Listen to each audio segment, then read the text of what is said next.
what we did is we worked with Nixie's and IDOS Montreal to bring real-time ray-traced shadows to Shadow of the Tomb Raider. It's perfect.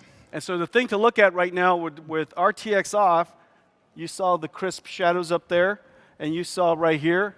This is really hard to do, and that's why they don't do it at all, which is dynamic lights and shadows. These are dynamic point lights. They're really expensive to do in current rendering techniques because basically you have to cast shadows in every direction from the light. And this goes back to what you were saying earlier about having to put a cube map here and a cube map here, and every time you move, you have to redo all that rendering.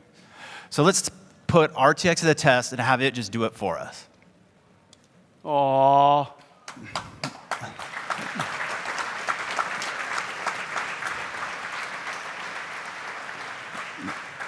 The beautiful thing about ray tracing is you turn it on. You know, when you turn on the light, it just does the right thing physically. And because we're tracing these rays physically, it should perform according to what we expect.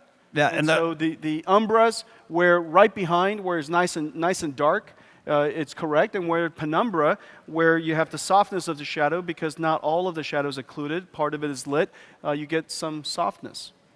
Yeah. Off and on. Wow. Now let's take you to, you were talking about some of those area lights earlier. You want to look at some examples of those? Yeah. Well, here's a big example. This is an incredibly lit scene. This whole scene is amazing. It's beautiful. And so what we have here is we have 2 cone lights and 2 area lights. Those area lights are basically rectangular shapes, the neon lights above the stage. And what you notice is the shadows below are hard, like you keep talking. And this is state-of-the-art for real-time graphics right now. And I got to say that because the guys are sitting right next to me who made those shadows. And they are, Brett, this is the best we have right now. And they look beautiful. Yeah, they look great. Until now. And the way that's simulated, those area lights are simulated essentially as a couple of point lights.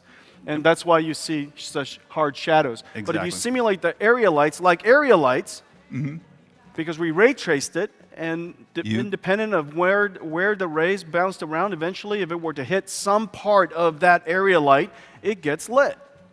And so ray tracing is a much more cost-effective, in fact, however, very difficult to do, way of doing area lights. And let's turn this on and take a look.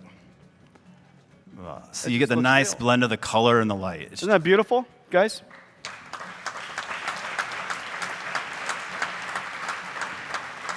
It's rather.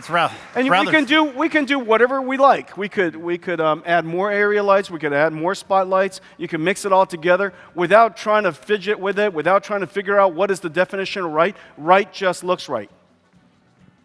That's another wisdom. Right looks right. And talking to the artists that do this, they tell me all great things about shadows. They're telling me shadow is another color to them. They love shadow.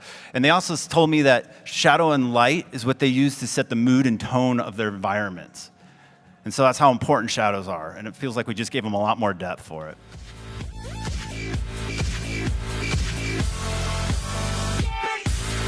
Like and share if you enjoy the video and think others might benefit from this. And of course, subscribe and hit the notification button if you are new to the channel and want to be notified every time I post a video.